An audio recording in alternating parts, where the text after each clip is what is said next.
and that money is leveraged in the market ili pesa ipatikane ya kuhakikisha kwamba tunaweka miradi ya maji, tunaweka miradi ya mabawa ya maji, na vile vile we are doing recirculation of that water to the farms and the household of the people of Kenya.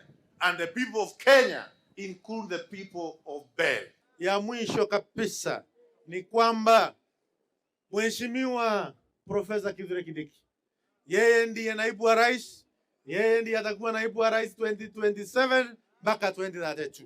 Na ikifika 2032 tutaungana vile nimesema, tuachia kwamba Mheshimiwa Profesa Kithure Kindiki amekuwa rais wa Jamhuri ya Kenya.